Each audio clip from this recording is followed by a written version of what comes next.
tired of working more for less profits in your home service business?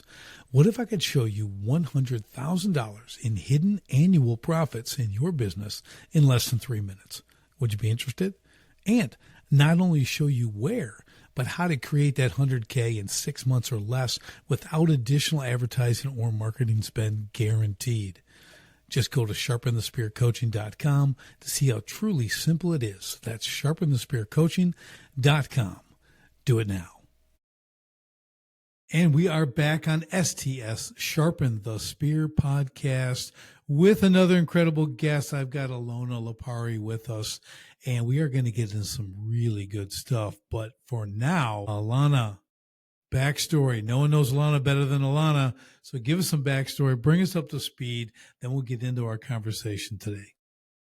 Thanks so much, Richard, for having me on your beautiful podcast here. So I'm Elona Lopari, purpose-driven entrepreneur, someone that chose purpose to follow her passion and purpose, to be able to use the channel of entrepreneurship to do more good in the world. And the work I do today is really around the same mission of helping entrepreneurs and CEOs put purpose first and then align profits second. Natively, I'm from Albania. I moved to New York specifically when I was only 15. Chasing the American dream, chasing success, chasing a lot of different things. Because obviously from my dad early on, I was instilled with that path that was supposed to be that way. And that's what I did. I got my bachelor's in business management and finance, and then I climbed the corporate ladder all the way to the C-suite, only to find out that was not really making me happy. So that's where I started the journey of personal development and figuring out what else I was going to do when I grew up. So I ended up coming out on the other end as an entrepreneur and loving it ever since, where now I really focus on things that are meaningful to me, but also through service and contribution towards others, which I found was the thing that was going to fulfill me the most. So that's a little bit about me. I love it. Oh man, this is going to be a good conversation, like I said. So I'm going to do a little backstory questions for you. Okay. So I know a little bit about Albania. Okay. So until like 91, it was communist, correct? Yes. Were you there during that time? I'm not guessing your age or anything like that, but with your dad's influence from an entrepreneurial standpoint, where was that developed in that kind of situation? Yeah, I think I moved here a couple of years after, during a civil war. So the country had already been freed from the communist regime. And, they went into a civil war. So that was the time that my dad, obviously, specifically migrated here around 1997. Okay. Which was over, 28 years ago now.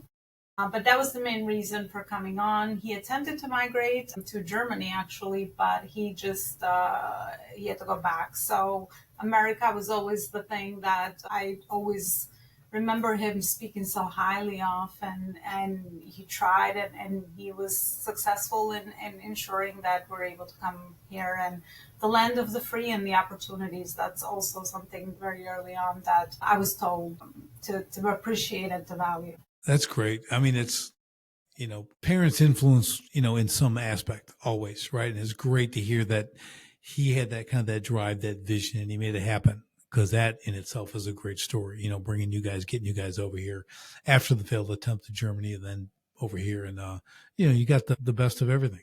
You got over here. And now you're an entrepreneur. I love what you're doing. So let's get in that bit too. And the reason why I know a little bit about, I'll just put this out there for the audience. My son is a U.S. Marine. He's in Albania now. He's an embassy guard at the embassy in Albania for the U.S. Really cool. I'm heading out there in October. So I'm going to go visit. It's quite I've watched some videos. It's beautiful. Like, if people don't know, oh my gosh, it's amazing. What an amazing place.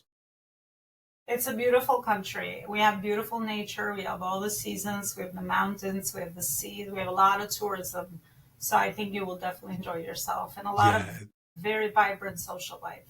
Yeah, it's excited. He doesn't get a lot of the social life at the embassy doing all that stuff, but we're sharing food stories as he's venturing out and doing all that stuff. And it's spectacular. So yeah, we're excited for that. So really cool. Okay, let's get into I love your transition from, climbing that corporate ladder, kind of hitting that C-suite and having the awareness, the self-awareness to really understand you're not being fulfilled?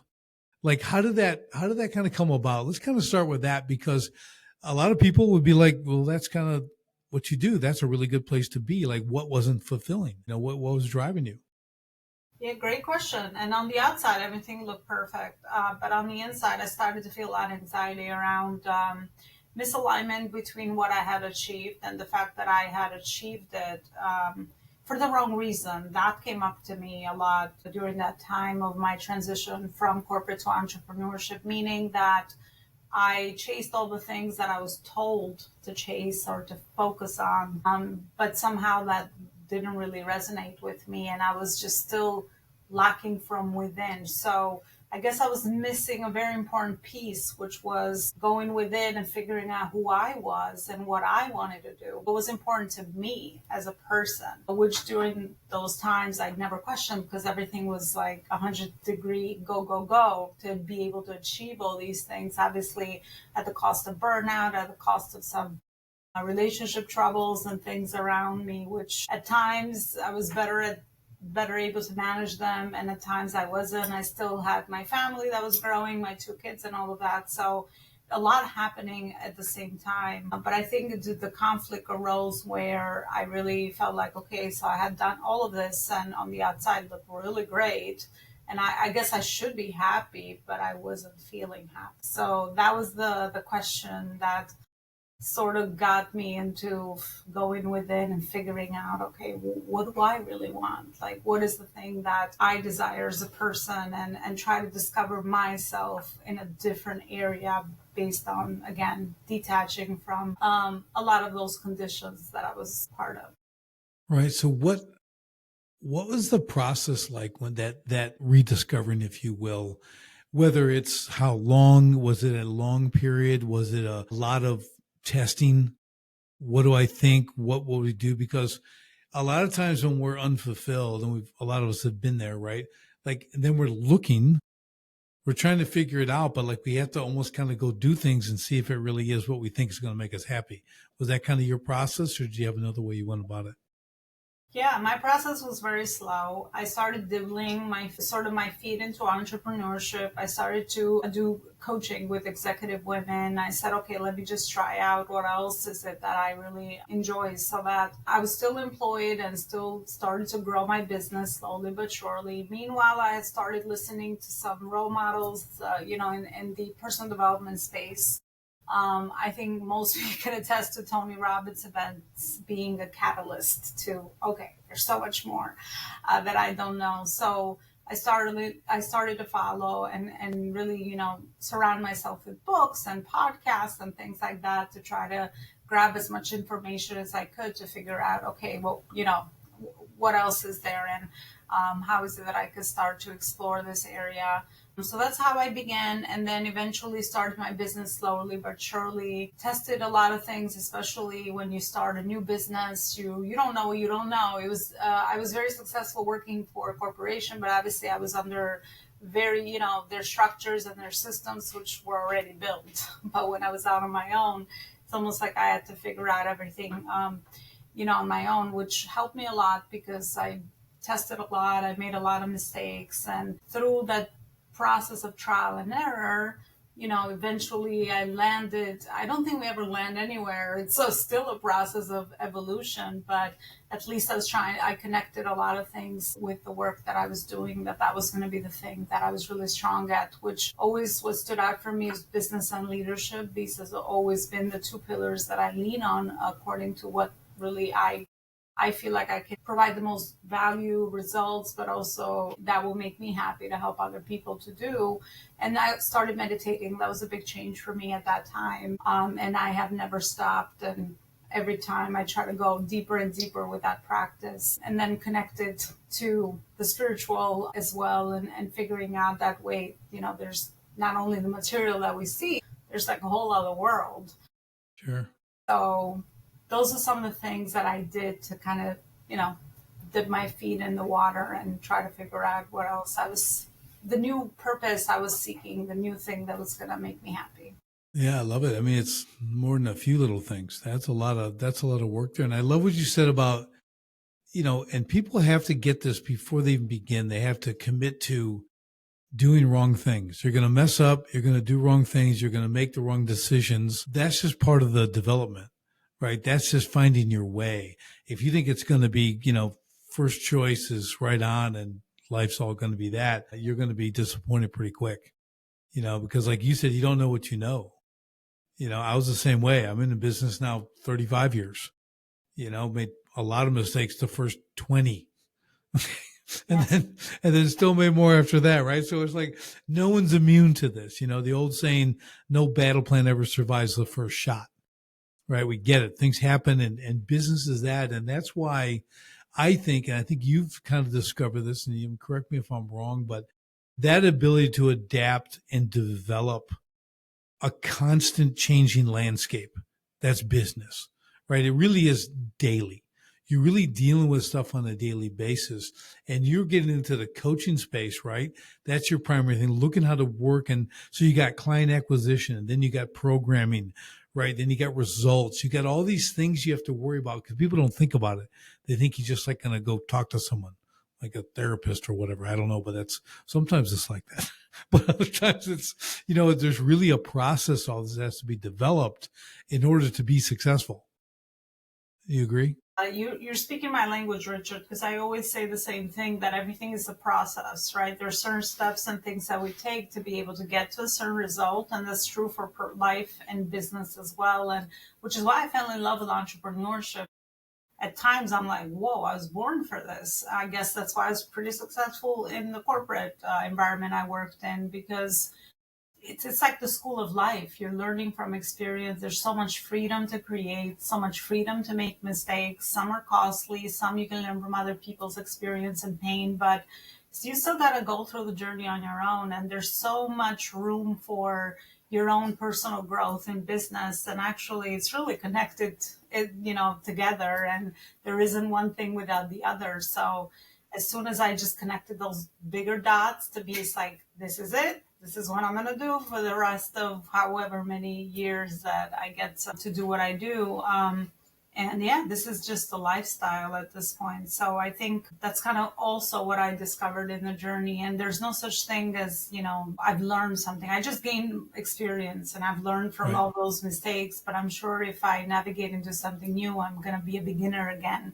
And not to be afraid of that as well, because especially with my prior years, I was so attached to my identity and the results and the reputation and the ego. And it was very hard to change or adapt into anything because I didn't want to fail. That was the biggest thing. Right. But entrepreneurship humbles you a lot. And like, well, every new thing you will fail. It's just part of the process. So it just makes you more comfortable and more resilient. It's just the best school of life I found, which is actually, I got so inspired, I named my company that, the Life School, because entrepreneurship to me is really that school of life. Yeah, I like it. I think people don't, you have to, I always say it this way, you're always going to have failure. Okay. And that's okay. That's your learning. That's your stepping stones. We've all been through it. I've lost everything, started over, done all that's good. For me, it's the quitting that I don't tolerate. There's no place for quitting. Failure, you get it. Okay. The analogy I use, can you lose today and come back and play again tomorrow? That's the goal, right? So the quitting I don't do well with. As you were coming up in the corporate world, Elona, do you feel that what kind of helped you, like you kind of had this entrepreneurial urge, if you will, and you're saying you kind of compared, that's why you did well there.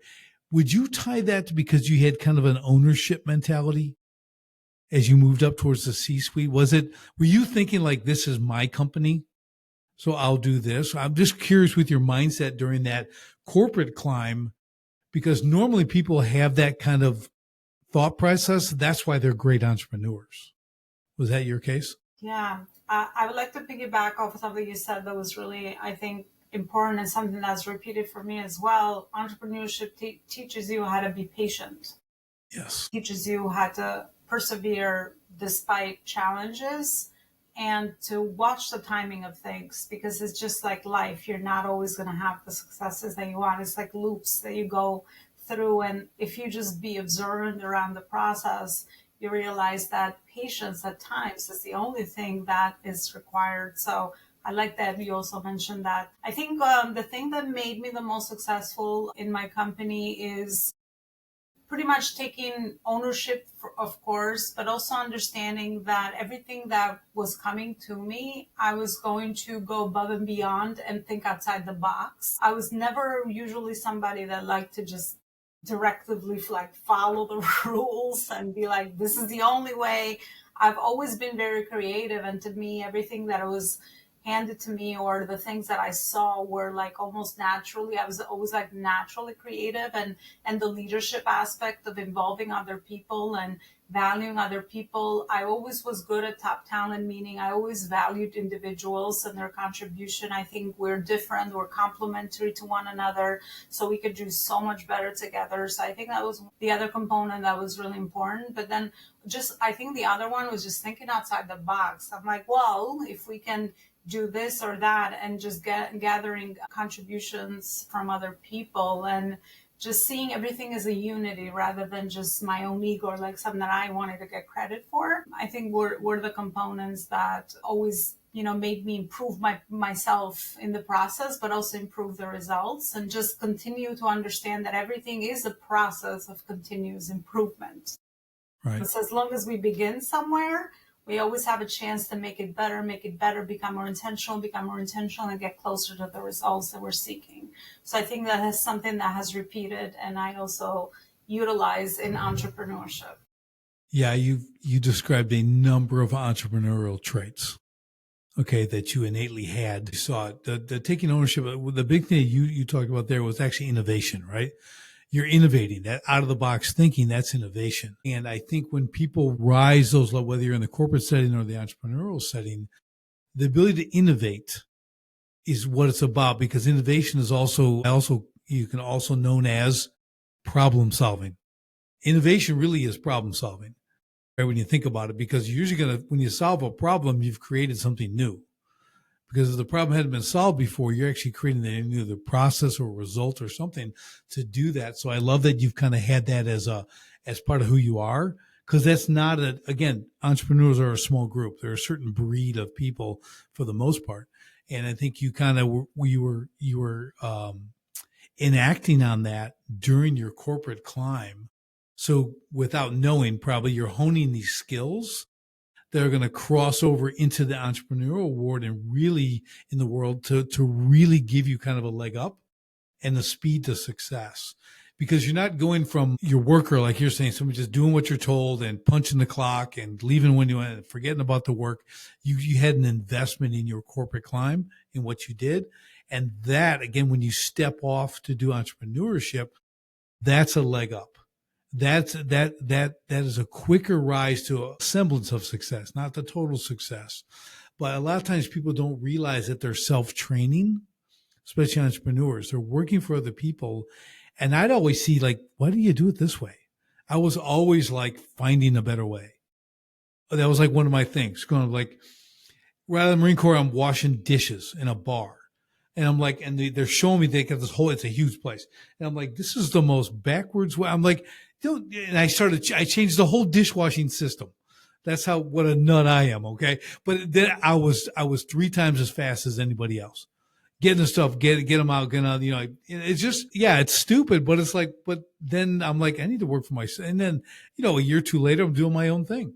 No, it's not. I'm laughing because that's you just describing me. Every process, I'm like, how can this become more efficient? And how can we get better results out of it? So, yeah, I guess it's just in our nature, right? And it just takes a while to discover that. And a lot of us might be doing it, up to me, it was unconscious for many years. I'm like, well, everybody does this, right? I mean, you always think like this is just how everybody operates. But then you start to, become Tell you what, aware. And I learned like I'm blessed with that.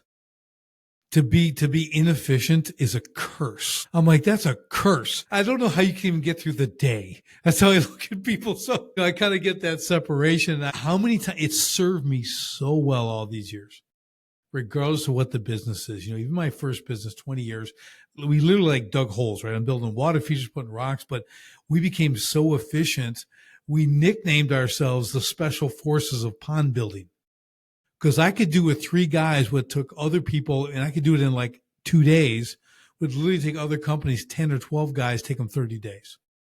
Because I'm like, no, we need a machine for this. We need this. And we just, it was amazing. Right. But that's because I thought that way. The other people didn't care. They like, well, we bid it for 30 days. They do it in 30 days. Man, if it takes you 30, I know I can do it in at least 15. I got it down to 3 days. I'm like, this is part of this is part of the fun. Forget the challenge. It's like, this is fun for me, and then you tie it to your margins, your profit. Like, oh my God, I'm unbelievably profitable because I'm getting even more money than they're getting. They're taking 30 days. I'm doing it 3. I go, I love this. This is just happiness every day. Yeah, Richard, I think it's just why it's so smart to become conscious around some of the things that we do well, right? Because there's a reason why you love doing that, or I might love doing this or something else, which is I become the operations for companies, right? Because that's what it is. Operationally, how can we become more profitable and connect all those important dots? But it goes back to what I really believe, that put ourselves in different situations, because then you're really going to start to mirror and see a lot of the same ability and patterns that keep repeating. And that's usually your purpose, right? Let's call it that, or the thing that really you feel like it's delight, like the thing that really, if I don't get paid for this, it's just, I don't care. I just love doing it and it's fun for me. It's like, so then life becomes like a playground. Like every day you want to get out and play, and the game's got levels, and then it just starts to become so much fun. But I think unless we become self-aware and remove a lot of our blocks and barriers around even like, I don't think I can do this for other. Like I had to overcome a lot of the barriers, obviously, that we all have as humans to be able to get out of our own way. But I think we all have at least one thing that we do really well. So once we discover that, leaning on that, investing on it, every day improving it, masterifying it, focusing on it, not quitting on the thing. I think it's what really stands, amateurs out from professionals and people that can really hone into it and become experts at something, which is, we all know that that's the ultimate level of right. monetary success, fulfillment, spiritually, personally, all of those other things. But you got to have the persistence to stick with it despite the days where maybe things don't go your way, which is going to happen, which is pretty natural, right? So understanding how the cycle and processes of life work just make you just really calm and peaceful, and every day it's a new day. So you try to tackle it again. I love it. So I'm going to steal this word that I think maybe you created. Masterfying. I like that word, masterfying. I don't even know. I'm keeping it. Masterfy. I love that word. That's so far, it's the best. It's the best. Masterfying. Okay. Everybody, I want to hear that used on a regular basis out there. Masterfying. Alana gets all the credit. I love it. As long as the life school gets all the credit. There you go. So going back to one thing when you're saying, like, when people find what they love, what I found a really good way to test that, and it's real simple, it's like what you do, does it energize you or does it drain you? Right? So like business coaching for me, talking about business, energized all day, every waking moment. I can talk to someone about it, happy to do it. Just met you, we can talk 2 hours about business, happy to do that. I'll give you that time. 100% energized. Okay. Paperwork, admin. Yes, please kill me. Okay. Like it's a giant gaping hole, right? That just, it's horrible. So I learned that early on. Like, what do I love? Boulders, water features, steel sculpture. I got into that, talked about it all the time for 20 years, right? Then I got to the point where like, I'm not interested anymore. I'm losing everything anyways. I'm never going to do this again. And in the last 16 years, I've never done a water feature, never done a sculpture, right? I moved on to the next thing. And then I found out what energized me and got into that, right? So I think it's a really good little test for yourself. Just ask you, what does this do? Because that really is a good guide, because you're going to do it and you're going to do it a lot, and it better make you feel good and energize you, like you said, because we're always on the path to masterfying. Okay. See, I just use it again. Say, we're always on that path. Okay. You're never kind of done. As they say in the martial arts, every day you're a white belt. Even though you got a black belt, you're a new black belt or you're a white belt. And that's how we approach every day. You're still on that path to learning, right? Yeah, I love paying attention to your energy as the guide. I think I was really smart because we all have, right? We all energy at the end of the day, right? So paying attention to our energy when we talk about certain topics or the things that we do, I like that also. I think that's a very Thank smart you. way to pay attention to sort of what lights us up and what is the thing that's giving us joy in the moment, right? And not to be afraid to change. As you said, I get into my own cycles of change, right? You pretty much, um, I don't want to say learn as much as there is to learn, but I think naturally we would just want to explore something else. And what I've learned is that everything eventually connects together, even though sometimes for a period of time you feel like this like has nothing to do with like the thing that Right. attracted me maybe I don't know a couple of years ago. But I find that nothing is ever wasted. Everything is just a continuation of something. So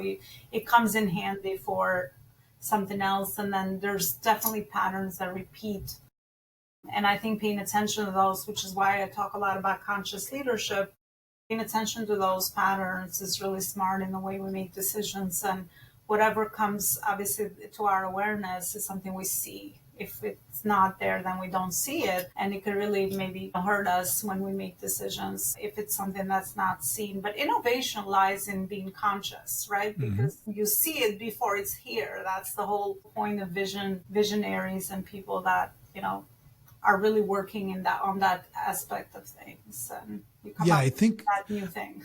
I think also when you talk about that, you look back and on experiences, and this is part of self awareness too, though. Like you can always pull something from an experience and apply it to something happening today.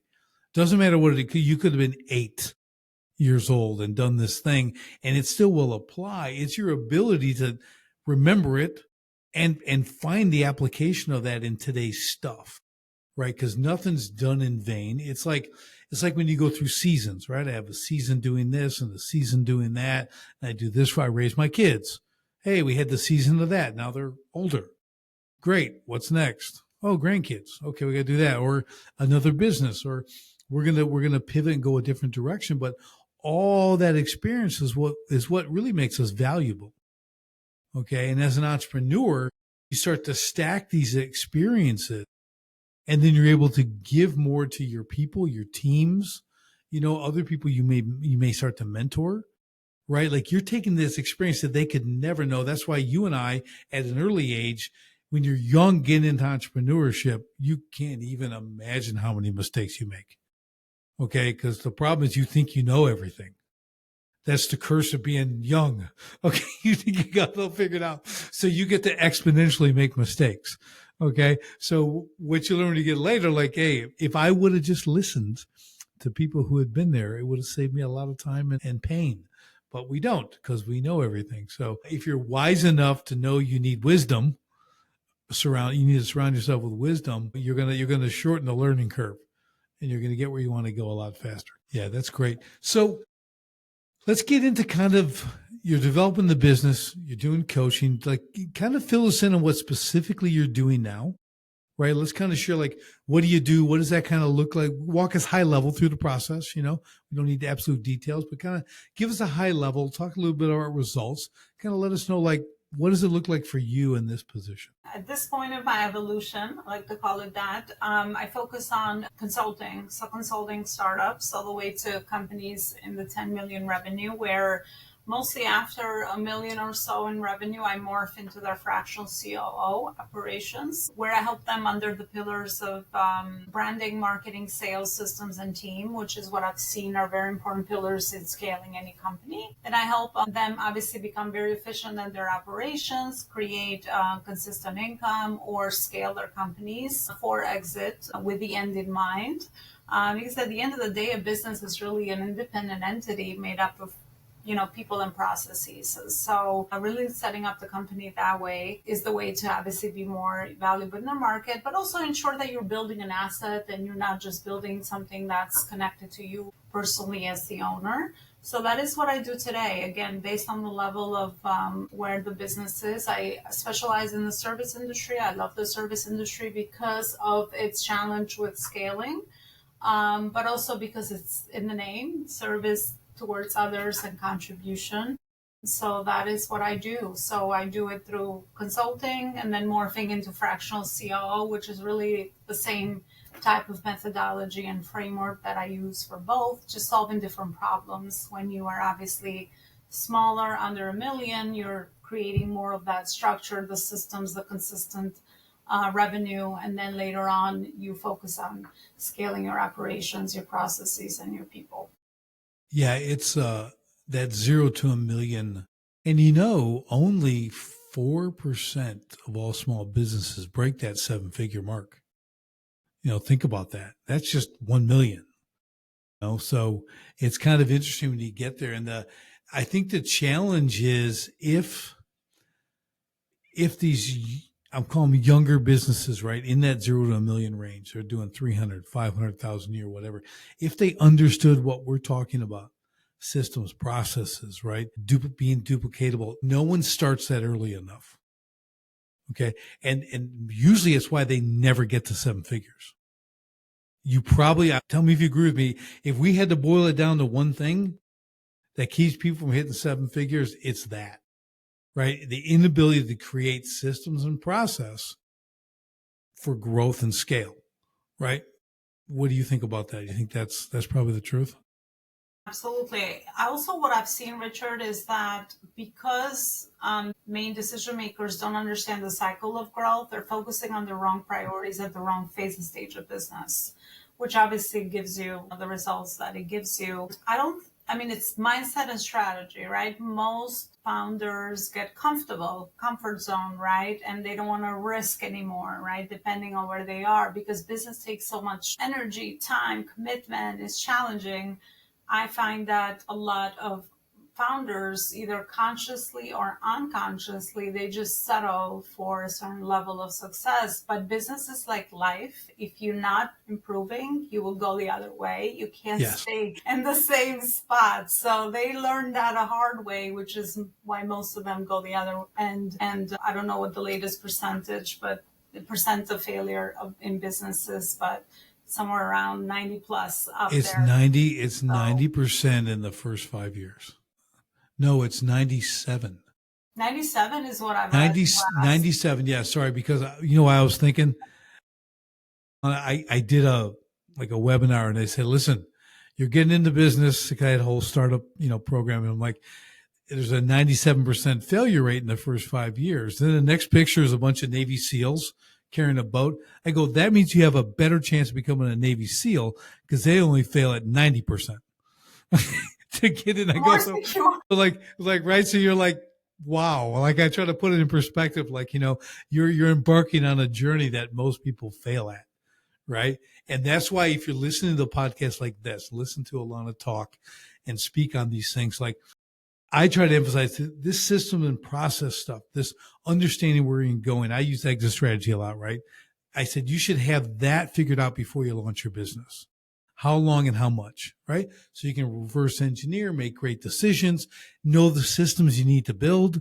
Because if you just tell people you need to build systems and processes, well, that's a pretty empty answer because they don't know where to begin. They don't know what it means, right? So, but it's that catch-22 where you're in the early stages. You don't have the capital to invest in like, hey, come on in and I'll drop 30 grand for you to come systemize my business. They don't have that. So it's really that the ability to do it yourself, figure it out. You got to figure it out and start doing little things. And those little systems, little process implementations begin to compound on each other. And all of a sudden you're going to have the capital because you did that to then bring in the expert. Something I didn't do my first 20. I didn't believe anyone knew more than me. Okay. So kind of stupid, but that's the level I worked at. But if you did, you're like, bring in the next guy who knows more. Fix this another level, keep tuning it up, keep increasing the horsepower, right? So we can go faster and longer. Again, I think understanding where you are and what phase you're in and focusing on the right priorities. I mean, it's really, ride or die. And that's the most important thing to do. But I think at the beginning stages, a lot of listening to your customers, right? Being a high touch as much as you can and just improving the operations, improving your system, making your solution better, right? Adapting in the moment. You have the luxury because probably the beginning is just the founder and a couple of people. But then later on, as you start to have structure and patterns for you to rely on, then you start to create some systems and structures. But marketing and sales is always the bread and butter of business, right? I mean, you got to reach new people all times to bring in front end of the business and then retain your customers in the back end. So it's got to always work together. Otherwise, you're just missing a very important piece, and eventually it'll die out and you'll start to kill the income. So it's a beautiful orchestra. Yeah. Absolutely. It's like a chess game, it's like, what is the right move now? But that's the fun of it. But I like that you mentioned wisdom and expertise and people that obviously have been there, done that. And for you, it must be new and it's uncertain, but obviously somebody can come in right away. I mean, once you do something for a long time, you just be like, okay, 1, 2, 3, 4, 5, these are the things that are going to make the greatest impact. So there is wisdom in other people that have the experience. Absolutely. Otherwise, you just don't know what you don't know. And if you're leading by ego, you better get really humble really fast. Yeah. Or else it's going to cost you. Yeah. It's really so true. It's, that sales drive, right? So we get it. We got I call the business, that's your economic engine. Okay. Sales is the fuel that you put in the engine so it can continue to run, right? So the balance that you're talking about, which is really good you brought this up, because we'll get sales intense, like laser focus. It's not for too long, but that's all you're considering. More, and you're doing that. And then all of a sudden you've jumped down the road like a year and a half now, 2 years. And when you should have been a year earlier, beginning these systems, beginning these processes, now you're kind of behind the 8 ball a little bit. And you're so laser focused on sales that a lot of other stuff falls off to the side.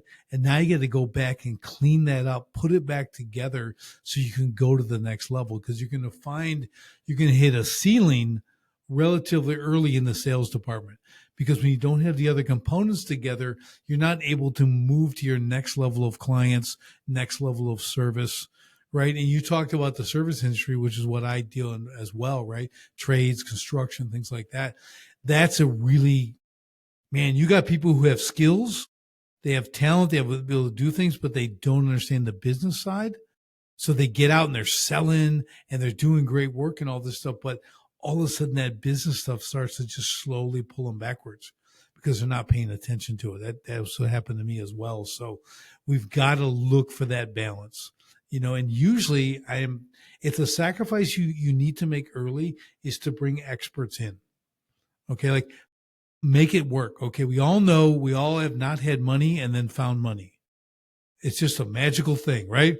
I don't have nothing, but I found $1,000 to do this. How'd that happen? Okay, because it's there. But look for experts like Elona. Bring these people in who are gonna push your business forward, because the time compression, the experience they have, coaches have, they're gonna put 10 years into one, put 5 years into 6 months, whatever that looks like, and you're gonna make these leaps in your business, right? That you never were gonna do by yourself. And who doesn't want that? Doing the right things the right way and speed up time. That's an amazing combination. Yeah, Richard, I think you're just reminding me of, the fact that I think the founder always needs to business develop, right? And that's the thing. You leave as you grow and evolve. You want to put the people, the systems in place, speaking of the same thing, but then you always are business developing. And if you don't have that concentration, then set the right people in place. But I'm sorry, but this is just what you signed up for when you have your own company. Because, as you said, people in their profession are more of the artists. So they just like to do the thing they enjoy and that's it. Everything else, it's not their thing. I think that's a good thing. But if you're going to grow a company, you better have the founder hat on at all times. And eventually maybe find ways at a certain point when you can still get your hands in there with your artistry or your art. I think to build something for the future, something that's going to be there for a long time and to sustain it, you just got to always be developing your business. I mean, that's just the job of the CEO and the founder, unless you can delegate it later on, the company Yeah. gets bigger. I think that's just kind of the job. And most entrepreneurs don't get into it because of that Right. job. They just get into it for freedom or just to do the thing I like. Right. Yeah. Yeah. Well, they get a wake up call pretty early on that mindset. I like, I think one of the best analogies I've come up with, exactly what you're talking about. You mentioned it a little bit a minute or two ago about the orchestra. I said, our goal in business, like if I'm working with a business, one thing, and very simply, is like you have a 93 piece orchestra. Okay. There's 93 people on stage. And I go, I'm at the Chicago Symphony Orchestra. I go in, get in my seat. I'm sitting down. There's 93 people sitting there with violins, cellos, violas, percussion, triangles, whatever they got, right? 93 people. And you don't know who any of them are, right? You couldn't tell me the first name of anyone sitting up there in them chairs. You're out here in the seats. And then all of a sudden, the lights dim down. This guy comes walking up and he's got this little stick. Okay, the baton. And they go, Daniel Barenboim of the Chicago Symphony Orchestra, the conductor. And he taps on the podium and he begins, right? The first piece. And he's pulling a little bit out of here, soften over here, doing that. He's conducting, right? Does this for an hour and a half. He does Beethoven's Ninth. Okay, great. He's doing this. The crowd's going wild. You're done. It was amazing. You still only know one person is the conductor, right? That's who you are as the entrepreneur. You need to get to that position where your team knows how to play, right? They get all that. You're just bringing a little more, putting a little back. That's that business development. You're out front doing the things only you can do. We call that our 5%, right? When you get to that level, that's who you become, right? You can play an instrument, right? But not as good as those other 93 people. But they can't conduct like you can conduct. They don't have the creative abilities, right? They don't have the ear for it, that kind of stuff. So think about it that way. It's a really cool position. I'm sorry if you've never been to the symphony. You're going, what are you even talking about? But that's the way it works, right? So, but it's a cool analogy because that's where we want to become. That's who and what we want to become in our business because there's freedom in that, right? Those other people are playing 6-8 hours a day. Right? They're mastering their instrument. I'm not saying the conductor's doing nothing, but he has a different role, right? And it matters. It doesn't sound as well without the conductor. No conductor, you got music, but you don't have great music, right? Because everyone's kind of doing their own thing. They're not being directed properly. So I'm giving that out there. That's my analogy. Good stuff. Yeah, it's good stuff. So we'll kind of put a bow on this whole thing. It's been a great discussion on this and what you do and everything else. And I think some of the big takeaways, I want to give you kind of, last thoughts here on this, and kind of boil it down to okay, you've done this long enough. You've been you've climbed the corporate ladder. You've launched businesses. You now help others in startups. You help others in advanced businesses. You do that kind of stuff. So let's just go with your biggest, if you had to let's boil it down to one thing. Just give that one incredible piece of advice, throw it out there for someone. So, and I'm going to challenge you, make it so that a startup and someone who's been in business 5, 7, 8, 10 years at that 10, 15, 20 million range, they both can use this thing you're going to give you. Okay. That's the challenge I'm giving you, Elona. Give it to us. I think it's something we tapped on and something that I live by. It's one of my values and life principles is to always evolve and never be afraid to discover what else is inside of us. We have a treasure inside of us. We haven't even tapped, I don't know what even % of the things that are sitting in there. So have a method, have a channel, have something that works for you that you could tap into everything that you have inside of you, or not everything, just whatever you're going to discover in this physical lifetime that you are here building the companies. I think it's time to go within, because a lot of even the way that we've grown businesses before, or we all have to live our lives, has been so much about all the outside results, everything was on the outside, but there's so much more on the inside that I have discovered it's just really an exciting world to be part of. So I would say just always, focus on your level of awareness. I think, again, just like anything, the more aware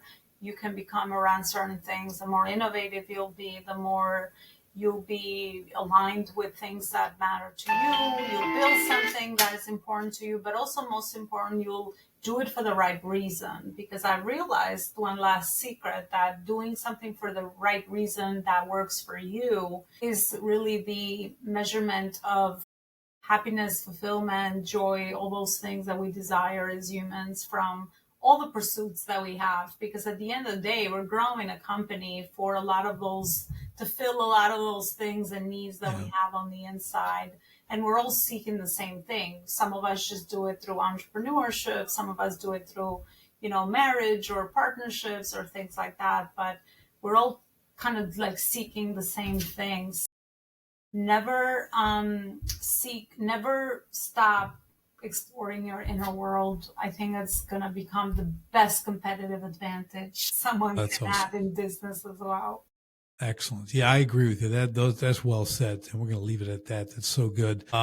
Elona, great conversation today. Really appreciate you taking the time to be with us. How can people follow you, get in touch with you? You know the drill, like give us websites, whatever you got. Let's share it with our audience.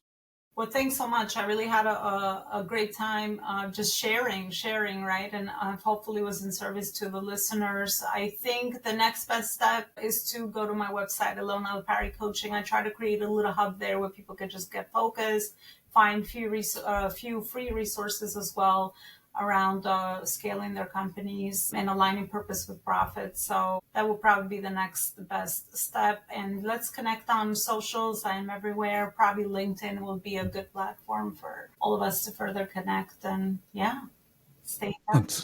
Excellent. We'll have that stuff in the show notes. But again, it's been an awesome time today. Thank you for sharing the whole journey. Just everything you've done up to this point has been really cool to see. And I know you'll be doing a lot more bigger and better things, as we all should be doing, right? We're going forward or backwards. Let's choose forward. There's no in the middle. There's no staying. There's no maintenance. Maintenance is a myth. We'll leave it at that, right? And for everyone else, we'll see you on the next STS podcast. And don't forget, revenue feeds the ego, profit feeds the family. So if you want to see how I can show you at least $100,000 in hidden annual profits in less than 3 minutes, and not only show you where, but how to create that 100K in 6 months or less without additional advertising or marketing spend, guaranteed, just go to sharpenthespiritcoaching.com. See how truly simple it is. That's sharpenthespiritcoaching.com. Do it now.